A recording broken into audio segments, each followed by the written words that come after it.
So my name is Greg Bennick, and I want to appreciate you taking some time out of your afternoon to listen to me for a few minutes before the bands start today, because there's a whole lineup of bands.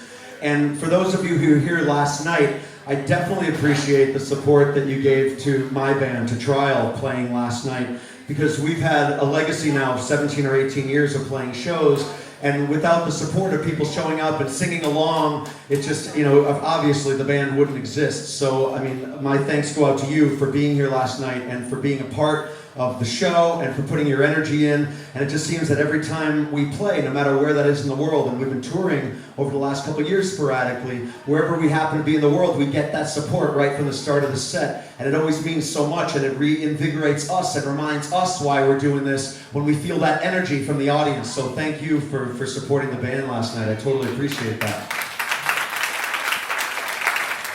And there's actually an irony in the way that the Trial set happens, in that we always start with the song Reflections, which always inevitably makes kids go absolutely ballistic.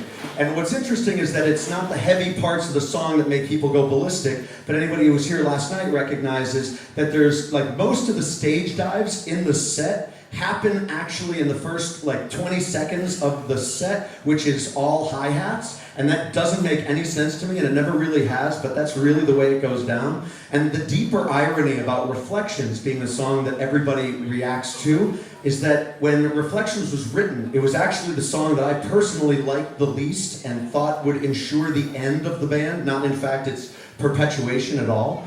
And what happened was, in the late 90s, we had 3 band members quit. They quit the band in August of 98, I think it was, leaving Tim and me to essentially write and finish what was to be our These Are Lives, our record. And Tim went off and he worked on music, of course, and I went off and worked on my voice, because years of touring with Trial had literally destroyed my voice. I had just been singing wrong for years. So I went off for 10 months, and I didn't speak even at the volume that I'm speaking at now for 10 months. I just spent 10 months training my voice, keeping my voice quiet, because I had destroyed my voice so much, and I was told by this opera coach I had started to study with that if I raised my voice, that I would damage even further my voice. So for 10 months, and I mean it, for 10 months, I did not raise my voice once. And that's not in passion, not in anger, not in anything. The moment when you're walking through your house and you stub your pinky toe on something like the edge of a table and you want your parents to die, in that moment, instead of just screaming ah! Instead I would just be like, ouch.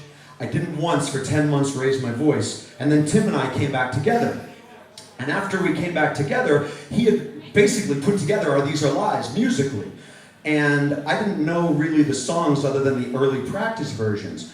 But he called me one day and he said, dude, you gotta come over, you gotta check this song out. This song's gonna be awesome. And I'm like, okay. He's like, you gotta come over. So I was like, okay. So I go over to his house. And he invites me in, he's sitting in his bedroom, he's sitting on his bed, he's got his electric guitar, unplugged, of course, and he's like, this song is so heavy, this song is gonna be so heavy. And he's got a face like a badger, and he's just like, this song is gonna be so heavy. And the badger face is the face that we make in hardcore. When something is genuinely heavy and intense, we just look like a badger, and that signifies internationally that this is intense. And he's got this badger face, and it's true. I mean, if somebody comes up to you and says, dude, have you heard the new Terror record? You're like, no, I haven't, but it must be awesome, because you look like a badger right now.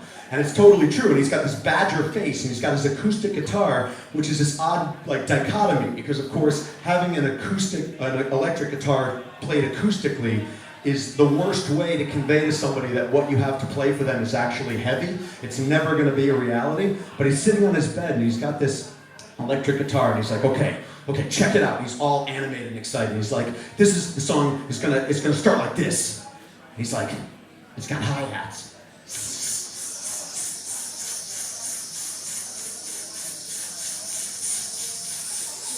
I'm like, the song sucks. So he's like, no, do, check it out. And then it's gonna go like this. I'm like, okay, now we're getting somewhere. And he's like, the next part goes like this. And I'm thinking to myself, this song is worse musically than Earth Crisis Firestorm. Because and I love Earth Crisis. I got a lot of love for Earth Crisis. But the thing is that Earth Crisis Firestorm at least has two parts, right? It goes Jun Jun, Jun Jun, Jun Jun, Jun Jun, then it changes. Jun na na na na na na na. But what we had here was dun dun dun dun. But he's got the face like the badger, and I'm with him, right? You know, because I believe him. He's like Jun Jun Jun Jun. So he plays the song. Okay, so what I learned from this experience is that I am always, always, always wrong when it comes to musical choices. If I have a musical choice that I think is going to be effective or powerful, I am completely wrong. Tim is right, not because of the force of his personality, but because he knows music and I don't. So needless to say, here we are now, a decade plus later, and evidently Tim had some insight into the international deeper consciousness of hardcore to know that for much longer than it's supposed to be, evidently means beat the living hell out of each other, because that's what happens every time hi-hats start, and then John, John, John, John, John is evidently like sinking into the collective unconsciousness of humankind at hardcore, causing people to kickbox and go ballistic. So every time that happens, it just blows my mind, and it just reiterates my respect for Tim as a bandmate and as a musician, and it just makes me incredibly happy. So thank you all for last night and the passion that you put into this set. It was pretty excellent. So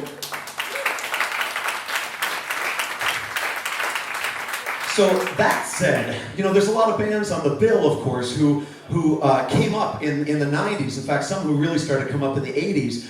And there's been a lot of talk about why bands reunite and why bands form and why bands are coming back.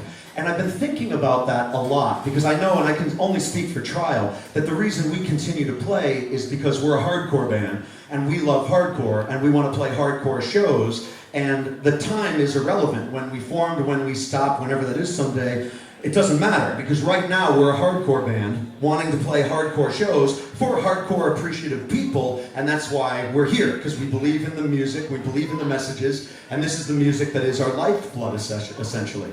As for why other bands continue playing or reform, I cannot say, but we have a responsibility to something.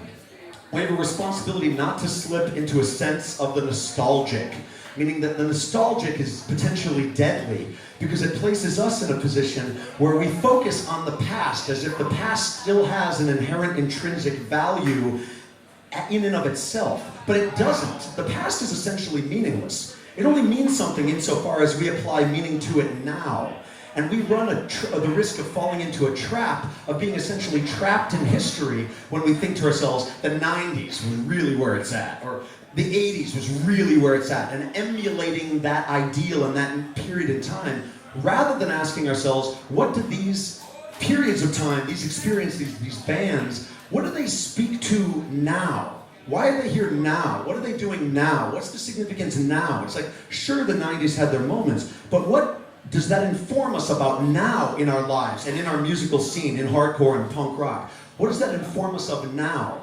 Because then we can draw something from it. Then it can make sense. Like, of course, Trial's here now on this stage in a hardcore venue playing to hardcore kids is because we're a hardcore band now. Not because we were in the 90s. It's irrelevant what happened in the 90s. I can't tell you definitively what I ate once in that entire decade. Like, I have no idea what happened in the 90s, essentially.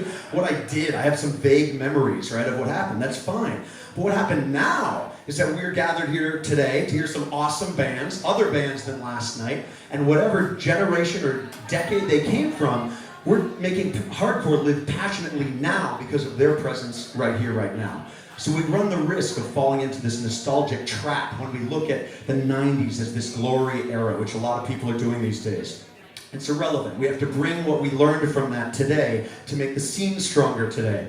Because ultimately, hardcore doesn't reside in the past. It resides right now in our hearts. That's the foundation. It's here right now in your heart. That's what causes you to get up on stage and sing along, scream along, dance, form a band, put on shows, whatever it is. It's not what happened then. That's irrelevant. It's what then and now means to you in this moment. There was an author, a guy named Guy Debord. Guy Debord wrote a book called The Society of the Spectacle. And in The Society of the Spectacle, he talked about how we create a spectacle of life.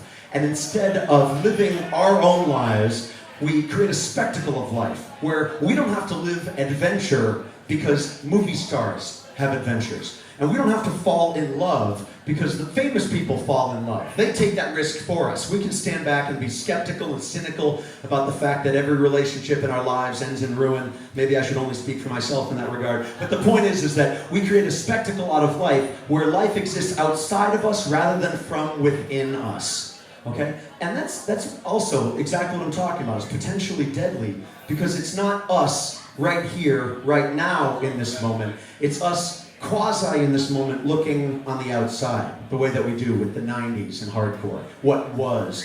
So many people used to come to shows. You'd never believe how many people came to shows in Miami back in the day. You'd never believe how many people came to shows in Louisville back in the day. We would almost sell out rock candy in Seattle back in the day. But it's not about back in the day. That's a spectacle that we've created. It's essentially meaningless. What matters is the couple hundred people who are here right now. And this moment, right here, as we are.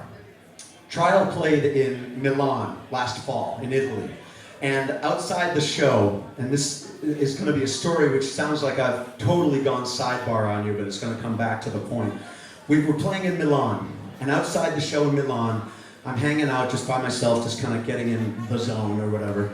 And I noticed this girl, and she is ridiculously cute, like Italian cute, which is another level. Like cute is one thing, but Italian cute is like, forget about it. So I notice her, right? And I want to talk to her. But I can't talk to her, one, because I can stand in front of you and speak somewhat coherently, but every time I'm in front of any female, I'm immediately just like, I cannot speak. That's one reason. Second, I'm in the band that's headlining, and I can't go up to her and just be like, hey, are you here to see the show? What band are you here to see? It's like, okay, she's here to see my band. It's like, so instead I just kind of put my head down and I walk inside, thinking for the 1 millionth time that I'm a loser and I'll die single someday. But the point is that we go inside, I leave her outside just standing by herself. We play the show. After the show, I walk back outside. She's still standing there, but now she's holding her arm, right? And she's obviously like not happy. And she's standing there, she's holding her arm and just by herself. And I walked up to her and I'm like, are you okay? You know, because I'm always, as we all are, we're kind of hypersensitive, but people get genuinely hurt at shows. You know, we do this crazy kickboxing, stage diving mayhem, which is potentially deadly, but when someone really does get hurt, that's terrible. It ruins all of our night, right? So she's standing there and she's holding her arm, looking really sad, and I walked up to her and I said, are you okay? And she's like, she's standing there and she's really obviously in pain, and she says in this Italian accent, she's like, my arm, it is hurting. And I'm like, whoa! So anyway, so I said, listen, can you move your fingers? And she's like, see? And I'm like, can you make a fist? See? I'm like, can you move your wrist? See? And can you move your arm? See? I'm like, okay, listen, your arm is not hurt. But what I want you to do, I just want you to let me know this. I mean, your arm might be hurting, but your arm's not broken, okay? You've got full mobility all around. Your arm's not broken. But what I want you to do, here's my contact info, like phone number, email, and I know what you're thinking. Like, I had genuine intent. Come on, I wasn't thinking like playa. I was genuinely thinking, right, here's my contact info. Keep in touch with me. Let me know that your arm's okay, like that it's not broken. She's like, see, okay. So we get in the van, trial drives away. 3 days later, I get an email from her, and all it is a picture, okay? And the picture is her standing. She's gone to a doctor. Her arm is in a cast. It is very broken. Her best friend has drawn the trial logo down the outside of the cast. And I'm just like, I'm an idiot. And I write back to her and I'm like, okay, listen, I either talk into or scream into microphones. That's what I do. I'm not a doctor. Like, I apologize deeply. I'm an idiot. I'm sorry your arm is broken. And I'm expecting the next email will come back with a scan of the hospital bill. But the next email that comes back to me says, I heard that you were going to be in Rome at the end of the tour. Maybe you'd like to have some coffee or some ice cream. Okay, I read that email about 35 times, because I'm like, wait, did the Italian cute girl just ask me out? Like, life is changing for the better. Long story short, I end up in Rome, we hang out, we keep in touch after the tour, it's brilliant. I say to her, I'm going to be back speaking in Europe, this summer. This is last year, so this summer, maybe we can see each other. And she says to me, I don't want to wait that long to see you. I want to come to America if I can. I'm just like, woo, winner. So I was like, okay, come to Seattle, we'll hang out. So she flies to Seattle, and it's brilliant, right? Best time ever. I take her on this ferry ride. Seattle, if you've not been there, has like water all around it and ferries and beaches, and it's just like a just fantastic place. So we end up across the water from Seattle one day. We're standing there on this beach, looking back to the city. We've got a picnic lunch. It's epic. And as we're standing there, the perfect day, she's standing there, and with her broken English, she just says, "I like here." And I had this moment where I thought about the simplicity of that. I like here. Like, it doesn't get any more simple than that in terms of describing where you are, where you're at, where you are in all of your completeness in that moment. Like, truly in the moment. No spectacle, no illusions, just right in the moment. I like here. And I thought about that for months afterwards. How many times am I distracted by everything in my life? Like, my phone is never away from me. I don't have kids, but I have a relationship with my phone as if like I birthed this thing and have that much love for it. Like, if my phone is out of my sight, I'm worried while I'm talking to somebody else in real life that someone might be texting me that I don't know about, who it doesn't even exist, but like you, I don't care about because somebody else might be texting me who is not you. Like, that's insane, right? I'm so not present in my own life at times, all the time, that it's almost crazy. Like, am I even alive in this world? Like, what world am I living in? I'm always distracted. Do I have enough money? I don't have enough money. You know, is the tour gonna come together? Is the show gonna come together? I'm so not present so often that I don't live that life of I like here. So that message of I like here, that message of being present has permeated my mind so much in the last half a year or so. And especially here this weekend, when we're at a fest and we're thinking about the past and thinking about the present and thinking about where does the scene go? Our responsibility, the scene. Where does it go from here based on where we are now? I would like to invite you to think not about the spectacle of what was, but rather the present of what is. And be present in liking here, right now. And what we have all brought together collectively to make this show, this fest, a reality. Be present in our lives right now, and then we can go into the future with whatever we have in this moment and take the passion of right now and create something new and vibrant together for future moments that come along the way. Thanks for listening, everybody.